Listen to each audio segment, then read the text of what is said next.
It's called The View? It's called The View. It's not called The Facts. Yeah, but It's isn't it interesting that it's called, I mean, I don't think they meant this when Barbara Walters invented it a long time ago, but it's The View. Well, that's the problem in America. There is one view. Right, and one that's clearly true opinion, and everybody else can go sit in the corner. That's correct. Sunny Hostin just got verbally hit by Bill Maher and Megyn Kelly in a takedown so sharp it stopped the room. One moment she was calmly sipping tea on The View, and the next it felt like she slammed straight into her own cue cards. What happened on live TV left her blinking, like she just opened a phone bill she didn't expect.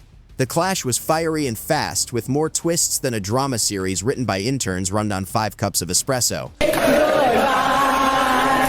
They're disgusting. She's Anna Navarro in your wildest imagination. You could never solo host a show. You will only ever make it as part of an ensemble, and you could never hope to achieve the success that Tucker Carlson has. So you can sit in your little cheap seats all day long and enjoy your little negative henpecking, but your careers are going nowhere, and Tucker is about to dominate. Bill Maher and Megyn Kelly, both known for being painfully direct, clearly hit their limit with Sunny's so-called intellectual edge. Maher's sharp sarcasm slammed straight into Megyn's cold, laser-focused breakdowns. And just like that, Sunny's confident posture started to look more like a wobbly IKEA chair about to give out. This didn't feel like a debate at all. It felt like an academic demolition, where Sunny showed up with a glue stick and they rolled in with bulldozers. I want to talk about Whoopi Goldberg because I got so many texts this week because she attacked me the week before. Sure. So everybody was like, oh, Bill, I get you're enjoying the karma. First of all, I'm going to talk about this at the end of my show next week, teaser. But there is no fucking thing as karma, okay? Get over that. Whoopi attacks me on a regular basis. She says stupid shit on a regular basis. They just happen to coincide. But Let's start with Sunny's favorite move. She loves swinging her law degree like a smug lightsaber of authority. Her resume might as well be printed on her forehead. Former federal prosecutor, legal expert, and full-time finger pointer. But let's be honest. The moment someone says, as a lawyer, you already know what's coming. It's usually either flat out wrong, painfully obvious, or dripping with arrogance. Somehow, Sunny manages to hit all 3 at once, turning it into a courtroom-style TED Talk with no real facts, but plenty of moral high ground. That hot mess that they air in the mornings, called The View, had to issue not 1, not 2, not 3, but 4 corrections, legal corrections, 4 legal notes. Not to mention what they did at that debate, where once again, they tried to fact check only one side, and then when their fact checks got fact checked, they cowered. They cowered in fear. I mean, this is a pattern with Sunny Hostin didn't just face pushback. She got completely flattened in a full-on clash of ideas. When it was over, all she had left was that familiar frown of judgment she always wears. Having strong opinions is fine, but turning every conversation into a preachy lecture from a moral mountaintop, that's Sunny's signature move. She's not debating, she's performing in a courtroom drama where she plays the judge, the jury, and even the applause sign. But Bill Maher and Megyn Kelly don't play along. They don't chase claps. They show up with sharp wit, hard facts, and razor-clean logic. And suddenly, Sunny's high-energy routine looks like a failed improv scene with no laughs. Even when cornered by simple truths, she doesn't shift gears. She just gets louder, as if raising her voice somehow counts as winning. any term you want. Okay. Because maybe that is a word that's triggering, and so let's not use that word. I don't know, want to call it the super far left, but don't tell me the left Or maybe the super far right. Well, he's talking about the left. Well, then okay, but we talked about that. I mean, I think we agree about the danger of the super far right, and I can't say it enough. I think they're the bigger threat. But don't tell me that the left hasn't changed. Mm-hmm. I mean, I'm old enough to remember when it was the conservatives who hated the Jews. Yeah. Okay. Maher leaned back, calm, experienced, and completely unbothered, like a professor grading yet another paper titled, "Why I'm Always Right." He didn't interrupt. He didn't need to. Sunny's own speech did the damage for him. With every confident breath, she sank deeper into a mess of buzzwords, rehearsed anger, and a strong scent of self-praise. Then Megyn stepped in, precise and sharp, almost surgical. No shouting, no theaters, just clean dissection. She peeled away Sunny's fake depth piece by piece, until all that was left was recycled outrage echoing inside an empty shell. And finally, new rule, stop saying that Whoopi Goldberg getting yanked from The View right after she attacked me on The View is karma. There's no such thing as karma, sorry. Sorry, but life is random. The only word to describe it when a big game hunter gets trampled by an elephant and then eaten by lions is hilarious.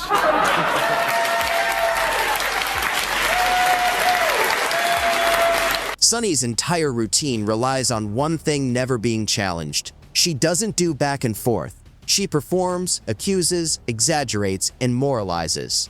That's the formula. But when someone like Kelly calmly pokes a hole in that oversized bubble, the collapse is fast and unforgiving. What followed wasn't a minor slip, it was a full-blown crash of her beliefs. When your image is built on shaky beams of moral pride, even a gentle push feels like an earthquake. And this time, that fragile house of cards didn't just wobble, it completely fell apart, leaving behind some serious secondhand embarrassment. They had a discussion on The View about world superpowers from the sound of it. That's how they got into it. And Sunny Hostin made some comments about patriotism and America and Black America. It's all in there, Jason. I mean, it's all in there. I'm going to tee it up. It starts with Alyssa Farah, who's supposed to be the Republican commentator. And then you'll hear Sunny jump in. Listen.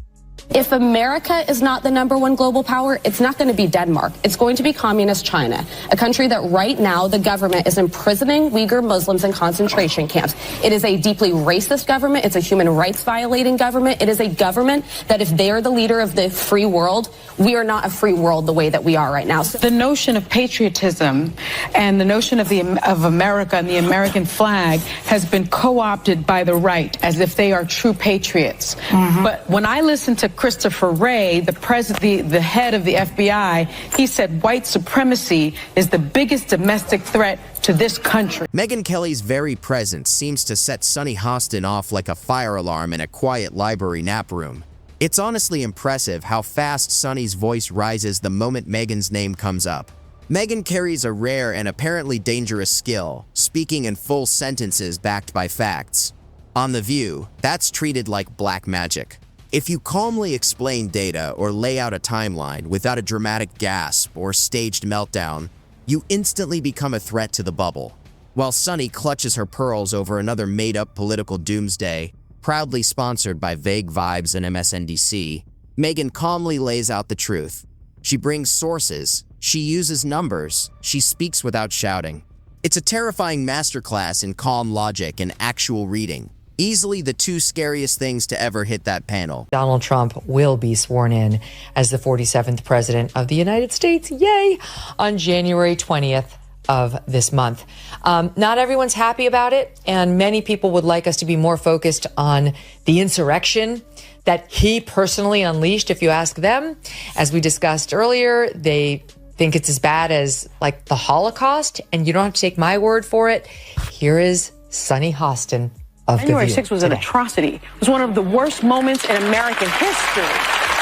And when you think about the worst moments in American history, like World War II, things that happened, like the Holocaust, chattel slavery. Yeah, the January 6th is right up there next to the Holocaust and slavery. This wasn't even a fair fight. Sunny came loaded with emotional smoke bombs, theatrical outrage, and what looked like interpretive dance meant to symbolize oppression, while Megyn calmly launched precise strikes of reason that shredded the whole script. It was like showing up to a chess match with a coloring book and then getting mad when your opponent actually knows the rules. You could practically watch Sunny's brain glitch in real time. Every time Megyn dropped a fact, a bit of logic, or a historical reference, Sunny's only response was to retreat into her fortress of fury. It was like watching someone argue that 2 + 2 equals injustice and then scream when someone hands them a calculator. You half expect her to yell, "How dare you bring math into this?" And let's not even get started on Sunny versus comedy. With a legal background, she seems oddly offended by jokes. In her world, sarcasm is cruelty, and satire counts as emotional assault. I want you to note the tone they all talk with him. I want you to look at Sunny Hostin's body language. and the way they look at him and everything else. Just because he is a lefty who hasn't gone completely bananas, here they are talking about the word woke. The term woke has been, in my view, co-opted by the right and weaponized and bastardized. And so I was surprised to hear you use the term because historically, as you know, because I think you're quite brilliant, that woke is a word used by the Black community to note that we must be aware of social injustices. But words migrate. So why is that a bad thing? It's not a bad thing, and originally that was absolutely a great thing.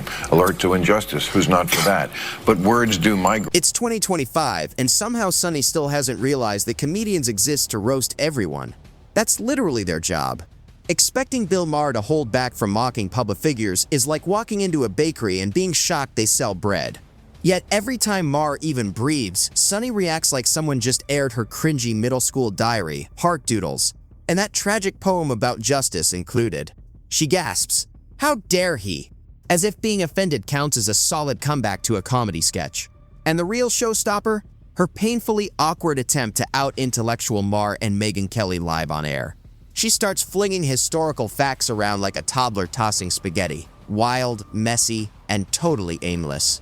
She fires off barely formed legal jargon like pinless grenades, hoping to sound profound, but it all lands like someone who just discovered Wikipedia that morning.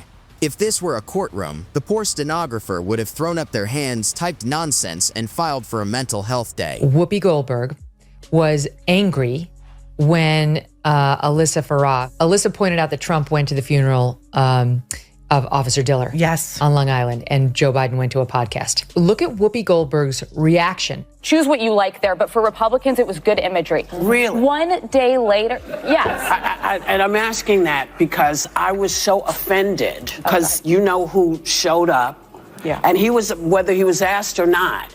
This But he is a was man invited. who didn't care what happened to the officers on January 6th. She promotes Joe Biden and Kamala Harris every day on that show. Trump wasn't supportive enough of the cops who were, yes, in danger on J 6th.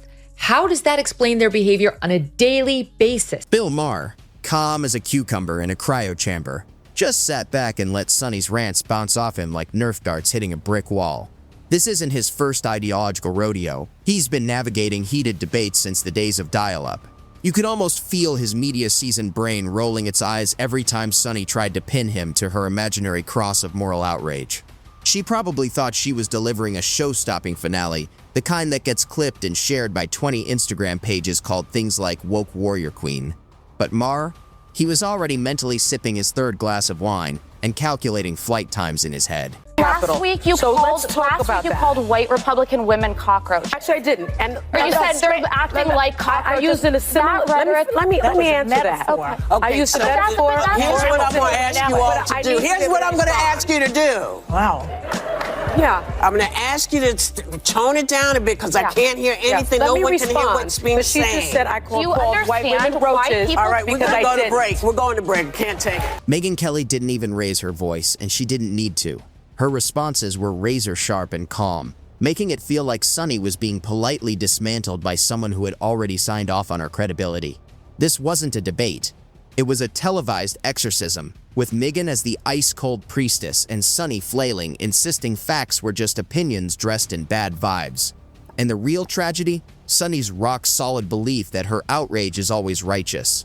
She struts around like her opinions are commandments carved in stone, and anyone who disagrees must be burned at the stake. She doesn't have conversations, she stages trials, complete with bullet points and dramatic flair. It's not discussion, it's theater, with judgment built in. And by the way, out there, that hat that you keep wearing, that red hat that says "Make America Great Again," that tells people that you go along with this. So you might as well just put a swastika on the hat. Don't do that. Don't do that. Because we see it anyway. I'm not going to defend Donald Trump ever, but I would never say that we should put the swastika on the cap because I think you can hate Donald Trump. You can't hate everybody who likes him. It's half the country. I don't want to live in that country. I don't want to live in the country where I hate half the country and I don't hate half the country. How dare you disagree? This might be forgivable if she were even remotely interesting, but she's not. Sunny's idea of insight is a cocktail of smug tones, cherry-picked stats, and tear-soaked stories. She can rant for 10 minutes about injustice while citing a Starbucks order as her source. And by the end, you're not enlightened. You're just wondering if thinking for yourself is even allowed anymore. The irony? Sunny brands herself a champion of women until one dares to disagree. Then sisterhood instantly turns into war paint. When Megyn Kelly calmly suggested that not every disagreement equals sexism or racism, Sunny looked ready to rip up her woman card on the spot. Because nothing screams feminism like demanding other women stay silent unless they parrot your talking points. But the meltdown didn't stop there. Sunny pulled her ultimate move. When arguments fail, lean on wounded hero theatics. When emotions run out, accuse your opponent of threatening democracy, puppies, and Sunday brunch. The range is breathtaking. Maher, of course, doesn't take the bait. He simply points out the absurdity, leaving Sunny scrambling to salvage whatever shred of dignity remains under a pile of deleted tweets, abandoned hot takes, and millions of eye rolls from viewers desperate for coherence. Sunny Hostin didn't just stumble on live TV, it was a full collapse of a belief system that melts at the touch of reality. She spoke like she'd come to save the country with sheer volume, but instead, she got schooled in logic, humor, and the shocking idea that maybe, just maybe, she isn't the sharpest person in the room, especially when others don't need cue cards to keep up. Sure, her fans will call it courageous, but what we saw was a meltdown in heels, a desperate grasp at the illusion of moral purity in a world tired of all the screaming. There's a reason people hit mute when Sunny starts talking, not out of hate, but survival. At some point, a chainsaw on a chalkboard is preferable to another lecture on why laughter equals oppression. And in the end, no matter how loud she yells, how often she clutches her pearls, or how many times she insists she's right, one fact remains: Sunny Hostin just got absolutely scorched on live TV. And when the smoke cleared, the only word left to describe it was brutal.